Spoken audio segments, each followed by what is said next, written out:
Hello everyone, welcome to my channel. இன்னைக்கு நம்ம சேனல்ல ஒரு physics 12th topic என்ன பார்க்க போறோம் அப்படினா Van de Graaff generator. So Van de Graaff generator is a very important 5 mark question in the first unit electrostatics. Okay, so இன்னைக்கு நம்ம சேனல்ல இந்த Van de Graaff generator அதோட principle, introduction, description and working of it, அதோட uses வரைக்குமே நம்ம பார்க்க போறோம். So வாங்க நம்ம சேனலுக்குள்ள போலாம். Today we are going to see about Van de Graaff generator in the first unit electrostatics. So Van de Graaff generator, Van de Graaff, a scientist, devised this generator. So Van de Graaff அப்படின்ற ஒரு scientist தான் என்ன பண்ணார் அப்படின்னா அந்த ஜெனரேட்டரை device பண்ணார். First வடிவமைச்சார் அப்படின்னு சொல்லலாம். ஸோ ஜெனரேட்டர் அப்படின்னா என்ன பண்ணோம், which produces high potential difference. நம்மளுக்கு தெரியும் what is the uses of generator. so high potential difference ன்னு பார்க்கும்போது 10 to the power of 2 volt 3 volt 4 volt வரைக்குமே high volt தான் நம்ம ப்ரொடியூஸ் பண்ணுது ஜெனரேட்டர் அப்படின்னு சொல்லலாம். ஆனா Robert J Van de Graaff அப்படின்ற இந்த சயின்டிஸ்ட் டிவைஸ் பண்ண இந்த ஜெனரேட்டர் எத்தனை வோல்ட் வரைக்கும் நம்மளுக்கு சப்ளை ஆகும் அப்படின்னா 10 to the power of 7 volt வரைக்கும் நம்மளுக்கு generatorல potential difference produce பண்ணும். So introduction of this generator is 1929ல Van de Graaff, Robert J Van de Graaff அப்படின்ற ஒரு சயின்டிஸ்ட் தான் இந்த ஜெனரேட்டரை டிவைஸ் பண்ணாரு, which produces 10 to the power of 7 volt. So introductionல நம்ம பார்த்தோம் அப்படின்னா 1929 Robert J. Van de Graaff devised this machine which produces 10 to the power of 7 volt potential difference. So this is the somewhat introduction of Van de Graaff generator. இப்போ இது working சொல்றதுக்கு முன்னாடி நம்ம எந்த பிரின்சிபல்ல இது ஒர்க் ஆகுது Van de Graaff generatorன்றதை நம்ம பார்க்க போறோம். ஸோ எந்த பிரின்சிபல்னு பார்த்தீங்கன்னா first principle is action of points. Action of points இந்த பிரின்சிபல்லையும் அதுக்கு வேற எப்படி சொல்லலாம் அப்படின்னா கொரோனா டிஸ்சார்ஜ் அப்படின்னு சொல்லலாம். கொரோனா டிஸ்சார்ஜ்னு சொல்லும்போது இல்லை ஆக்ஷன் ஆஃப் பாயிண்ட்ஸ்ன்னு சொல்லும்போது the leakage of electric charges flow ஆகும் எங்க அப்படிங்கன்னு பார்த்தீங்கன்னா from the sharp point on a charge container. So for example இந்த பென் எடுத்துக்கலாம். ஸோ இந்த பென் ஒரு சார்ஜ்டு கண்டெய்னர், சார்ஜ்டுனா எலக்ட்ரிக் சார்ஜஸ் என்ன positive charges as well as negative charges இருக்கு. ஸோ இங்கே இந்த leakage of electric charge from where point this sharp point on a this charged conductor. இந்த ஒரு பிரின்சிபல் லைட்னிங் அரஸ்டர்ல யூஸ் ஆகும். லைட்னிங் அரஸ்டர் எல்லா வீட்டுக்கு மேலேயும் இப்போ இல்லை ஒரு 2-3 மாடி நம்ம பில்டிங் கட்டணும் அப்படின்னா அது மேலேயுமே நம்மளுக்கு அப்ளிகபிளா இப்போ இருக்கு, வீடுங்களை வைக்கிறோம் நம்ம லைட்னிங் அரஸ்டர். ஸோ இடி தாங்கி அப்படின்னு சொல்லுவோம்ல, அதை தான் நம்ம சொல்றோம். ஸோ கொரோனா டிஸ்சார்ஜோட பிரின்சிபல் என்ன, the leakage of electric charges from sharp point on a charged conductor. So இதுதான் என்ன அப்படின்னா கொரோனா டிஸ்சார்ஜ். இது 2 மார்க்ஸ்லயும் கேட்பாங்க. அடுத்த பிரின்சிபல் என்ன அப்படின்னா electrostatic induction. Electrostatic induction mean without the contact of anything the charges get distributed all over the surface, charges get supplied. so இந்த ரெண்டு principle நம்ம brief இப்ப பார்க்கிறோம். action of points or corona discharge is the first principle and electrostatic induction is the second principle. so introduction and principle என்ன occur ஆகுதுன்றத பார்த்துட்டோம், அது எப்படி நம்ம அப்ளை பண்ண போறோம்ன்றத பார்க்க போறோம். so we completed introduction and principle. The next thing is what is the description, construction part என்னென்ன இருக்கு அப்படின்றத ஃபர்ஸ்ட் கன்ஸ்ட்ரக்ஷன் சொல்லிட்டு அதுக்கப்புறமா ஒர்க்கிங் பார்க்கலாம். கன்ஸ்ட்ரக்ஷன் பார்ட்னு சொல்லும்போது A is the hollow metallic sphere. So metallic sphere shaped ஒரு மெட்டல் கண்டெய்னரை தான், ஹாலோ மெட்டல் கண்டெய்னரை தான் நம்ம என்ன எடுத்துக்கிறோம்னா ஏ அப்படின்னு சொல்லிட்டு எடுத்துக்கிறோம். 2 spheres, அடுத்தது என்னது B and C are the 2 spheres which is mounted top and the bottom. so B and C are the 2 spheres. One is at the center of the hollow sphere or one is at the top, another is at the bottom. so A is the hollow metallic sphere, B and C are the 2 small spheres. okay, so இப்போ இது வரைக்கும் தான் சொல்லியிருக்கோம். A என்ன சொன்னோம், ஒரு hollow metallic sphere. அது எது மேல இருக்கு அப்படின்னா which is mounted on, எது மேல நிக்க வச்சிருக்கிறோம்னா which is mounted on the insulating pillar. இந்த shaded points கொடுத்திருக்கிறது insulating pillar.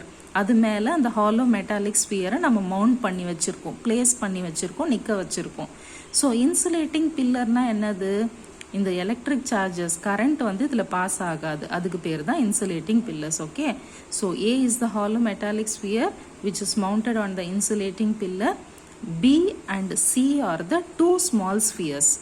One is at the top and another is at the bottom, which is moving by using the அந்த புள்ளி அந்த ராட்டனம் சொல்லுவோம்ல, நம்ம கிணறுலலாம் பார்த்துருப்பீங்க தண்ணி எடுக்கிறதுக்கு. ஸோ அந்த மாதிரி ஒரு புள்ளி காம்பினேஷனில் தான் இங்கே பி அண்ட் சி இருக்குது. ஸோ இந்த புள்ளிஸ் எதனால் ஆனது அப்படின்னா, அதோ இந்த லைன்ஸ் வந்து பெல்ட், எந்த பெல்ட்டால் ஆனது அப்படின்னா silk belt. The pulleys are the belt is made up of silk அப்படின்னு சொல்லணும் நம்ம. So A is the hollow metallic sphere which is mounted on the insulating pillar. B and C are the two small spheres. One is at the top and another is at the bottom, which is moved by using the silk belt. And the silk belt எப்படி மேலே கீழே rotate ஆகும் அப்படின்னா ஒரு electric motor தேவை. So what is the next thing is D and E. A, B and C got over. So D and E are the two comb shaped needles. Comb சீப்பு மாதிரி தானே இருக்கு. So comb shaped needle like conductor. இதுவும் இரும்பால ஒன்று. Conductor அப்படின்னா electric charges, எலக்ட்ரிசிட்டியை pass பண்ணக்கூடிய ஒரு device தான். அப்போ D and E வந்து ரெண்டு கண்டக்டர். அது எப்படி இருக்கு அப்படின்னா comb shaped, சீப்பு மாதிரியான ஒரு ஷேப்டு கண்டக்டர்னு சொல்லிடுறோம். இந்த டி வந்து என்ன பண்ணிட்டோம் அப்படின்னா ஒரு ஹை பொட்டன்ஷியல் பேட்டரியில் கனெக்ட் பண்ணி அதை இங்கே ஏர்த் பண்ணியாச்சு. ஏர்த்னா இப்படி காமிச்சிருக்கணும். ஓகே, ஸோ டியை வந்து high potential positive and negative battery connect பண்ணிவிட்டு அதை கிரவுண்ட் பண்ணிட்டோம். எர்த் பண்ணணும் அப்படின்னு சொல்லுவோம்ல, அதை பண்ணிட்டோம். So this is about the construction of Van de Graaff generator. அதுதான் இங்கே எடுத்து எழுதியிருக்கேன். A is the hollow metallic sphere and B and C are the two small spheres. D, E are the two comb shaped conductor. The belt is made up of silk. Okay, so this is about the construction or description part of Van de Graaff generator. Now we are going to see about the working of Van de Graaff generator. Already we have learned about that introduction, principle and description of Van de Graaff generator. Now we are going to read that working part. What is the working main theme occurs here mean action of points and electrostatic induction. Already we know that action of points or corona discharge. Before going to the working, we have to explain about the corona discharge.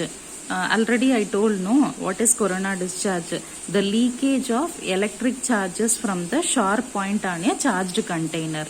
So electric சார்ஜஸ்ன்னு சொல்லும் போது plus minus அந்த மாதிரி electric charges leakage எங்கே ஒரு charged கண்டெய்னரில் sharp points. So இந்த action of பாயிண்ட்ஸை நம்ம எப்படியும் நம்ம டிஸ்கிரைப் பண்ணலாம் அப்படின்னா ஒரு இர்ரெகுலர் ஷேப்டு கண்டக்டர் எடுத்துக்கிறோம். அதில் ஆல்ரெடி நம்மளுக்கு ப்ளஸ் மைனஸ் ஃபுல்லாக சார்ஜஸ் அக்கர் ஆகுது. ஸோ இந்த இடத்துலன்னு பார்த்தீங்கன்னா plus minus so positive and negative charges தான் நான் சொல்லிட்டு இருக்கேன். ஓகே, ஸோ இந்த மாதிரி டோட்டலி அப்போ இந்த பிளேஸ் பார்த்தீங்க அப்படின்னா அதோட ரேடியஸ் ஜாஸ்தியாகவும் இந்த இடத்துல அதோட ஸ்பேஸ் கம்மியாகவும் இருக்கும். ஸோ ஸ்பேஸ் அதிகமாக இருக்குது, ரேடியஸ் அதிகமாக இருக்குது அப்படின்னா அங்கே சார்ஜ் டென்சிட்டி எப்படி இருக்கும் அப்படின்னா லோவாக இருக்கும். இங்கே ஸ்பேஸ் கம்மியாக இருக்குது அப்படின்னா அங்கே எக்கச்சக்கமான சார்ஜஸ் இருக்கும், பாசிட்டிவ் அண்ட் நெகட்டிவ் சார்ஜஸ். அப்போ சார்ஜ் டென்சிட்டி எப்படி இருக்கும் அப்படின்னா it is very high. Okay, so ஒரு இர்ரெகுலர் ஷேப் கண்டெய்னரில் எப்போ ரேடியஸ் அதிகமாக ஸ்பேஸ் அதிகமாக இருக்கும் அங்கே charge density is low. If the space is very less means that there is a high amount, maximum amount carrying charge density. So இதுதான் நம்ம சொல்கிறோம். அப்போ இந்த ஷார்ப் பாயிண்ட் இந்த இடத்த கம்பேர் பண்ணும்போது ஷார்ப் பாயிண்ட்ஸில் எப்படி இருக்கும் சார்ஜஸ் அப்படின்னா மேக்ஸிமமாக இருக்கும். அதுதான் சொல்கிறோம் அப்படி charge density is maximum at the sharp point on a charged conductor. இதுக்கு பேர் தான் என்ன அப்படின்னா corona discharge. Okay, second principle என்ன அப்படின்னா electrostatic induction. Without contact of two, ரெண்டு மெட்டல் டச் ஆகாமையே இங்கே இருக்கிற பாசிட்டிவ் சார்ஜஸ் இங்கே டிரான்ஸ்ஃபர் ஆகும், இங்கே இருக்கிற நெகட்டிவ் சார்ஜஸ் இங்கே டிரான்ஸ்ஃபர் ஆகும். ஸோ அந்த மாதிரி transferring of charges without the contact of two, அது பேர் தான் என்ன அப்படின்னா electrostatic induction. So what is corona discharge or action of points and electrostatic induction. இந்த ரெண்டு பிரின்சிபிள் தான் இங்க வந்து நம்மளுக்கு ஆக்ட் ஆகுது. ஓகேவா? ஸோ இந்த ரெண்டு பிரின்சிபிளை பேஸ் பண்ணி தான் நம்ம ஒர்க்கிங் பார்க்க போறோம். Now we move on to working part. Okay. So this is a high tension battery. High tension batteryல நம்ம எவ்வளவு சப்ளை பண்ண போறோம் அப்படின்னா எங்க எதுக்கு சப்ளை பண்ண போறோம்னா இந்த D shaped conductor. D shaped, Dனா அந்த கோம்னு சொல்லியிருக்கிறோம்ல, கோம் ஷேப்டு சீப்பு மாதிரி இருக்கு. அப்ப இது எல்லாமே சார்ஜ்டு. எப்படி? ஒரு ஷார்ப் பாயிண்ட்னு சொல்றோம். அப்போ இங்க சப்ளை பண்ண போற வோல்ட் எவ்வளோ அப்படின்னா 10 to the power of 4 volt. இவ்வளோ அமௌண்ட் ஆஃப் நம்ம இந்த வோல்டேஜை வந்து எங்க சப்ளை பண்றோம் அப்படின்னா இந்த டி இருக்கிற கோம் ஷேப்டு கண்டக்டருக்கு நம்ம சப்ளை பண்றோம். இப்போ இந்த பொட்டன்ஷியல் டிஃபரன்ஸ் என்ன, சார்ஜஸ் கொடுக்கும்போது இங்க ஏற்கனவே இந்த எண்டில், எந்த எண்டு, இந்த ஷார்ப் எண்டில் ஏற்கனவே எலக்ட்ரிக் சார்ஜஸ் எல்லாமே ஹையா மேக்சிமமா இருக்கும். அப்போ மேக்சிமமா இருக்கும்போது என்ன நடக்கும் அப்படின்னா இங்க பாசிட்டிவ் நெகட்டிவ் பாசிட்டிவ் நெகட்டிவ் இந்த மாதிரி வேரி ஆகும் இந்த இடத்துல. அப்போ நம்ம அனுப்புற அந்த பொட்டன்ஷியல் டிஃபரன்ஸ் இந்த இடத்துல ஒரு அயனைசேஷனை கிரியேட் பண்ணும். அயனைசேஷன், அந்த ஏர் ஃபுல்லாவே அயனைஸ் ஆயிடும். இந்த கேப்ல இருக்கிற ஏர் ஃபுல்லா அயனைஸ் ஆயிடுச்சு அப்படின்னா இந்த சில்க் பெல்ட்டோட நேச்சர் என்ன அப்படின்னா பாசிட்டிவ் சார்ஜஸை அட்ராக்ட் பண்ணக்கூடிய ஒரு நேச்சர். ஸோ ஷார்ப் பாயிண்ட் என்ன பண்ணுது, இங்க பிளஸ் இருக்கு, இங்க ஏர் கேப்ல நெகட்டிவ் மைனஸ் இருக்கு. அப்போ பிளஸ் என்ன பண்ணும், நெகட்டிவ் எடுத்துக்கும். மீதி இருக்கிற இங்க பிளஸ் பிளஸ் மைனஸ் இருக்குமா இங்க. ஸோ இப்படி இங்க போடுறேன் பார்த்துக்கோங்க, பிளஸ் அண்ட் மைனஸ். ஓகே, இந்த இடத்துல இருக்குன்னு வச்சுக்கோங்க. ஸோ இந்த பிளஸ்னா பாசிட்டிவ் சார்ஜ் என்ன பண்ணும்னா சில்க் பெல்ட்டை அக்வயர் பண்ணிக்கும். அது ஒரு டெண்டன்சி, அதுக்கான திறமை. ஸோ இங்க ஏற்கனவே அந்த ஷார்ப் பாயிண்ட்ஸ்ல என்ன இருக்குன்னா பிளஸ் இருக்கு. அப்போ இந்த நெகட்டிவா அதை அட்ராக்ட் பண்ணிக்கும். So plus and minus attract ஆச்சுன்னா மீதி என்ன மட்டும் இருக்கும், பாசிட்டிவ் சார்ஜஸ்.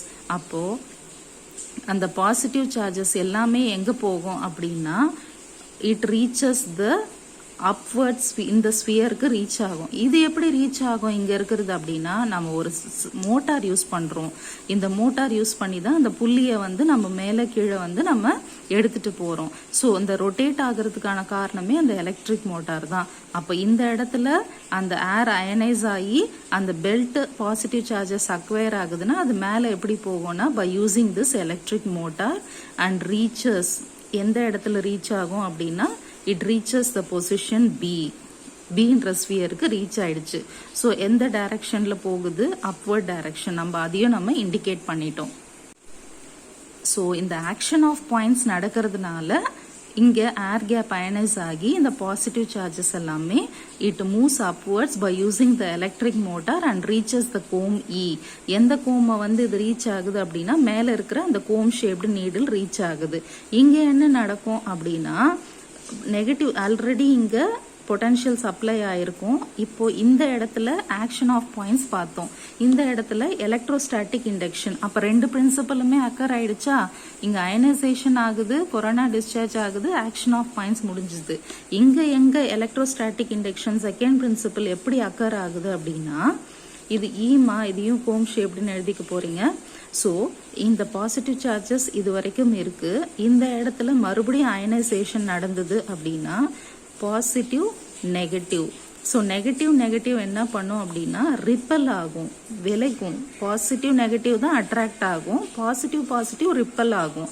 அப்போ ரிப்பல் ஆகும்போது அந்த சார்ஜஸ் ஒன்னோட ஒன்று ரிப்பல் ஆகி அந்த அவுட்டர் ஸ்பியர்ல அப்படியே டிஸ்ட்ரிபியூட் ஆகும். ஓவர்ஃபில்ட் ஆகி அவுட்டர் ஸ்பியர்ல டிஸ்ட்ரிபியூட் ஆயிடுச்சு. அப்ப இந்த இடத்துலயே ரிப்பல் ஆயிடுச்சுன்னும் போது இதுக்கு மேல எந்த ப்ராசஸிங்கும் நடக்காது.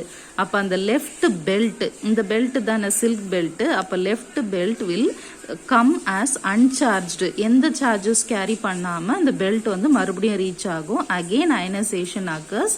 Positive charges moving to the sphere B, it reaches upwards. Again the positive charges repel. The left belt will come as uncharged. இந்த மாதிரி process போயிட்டே இருக்கும்.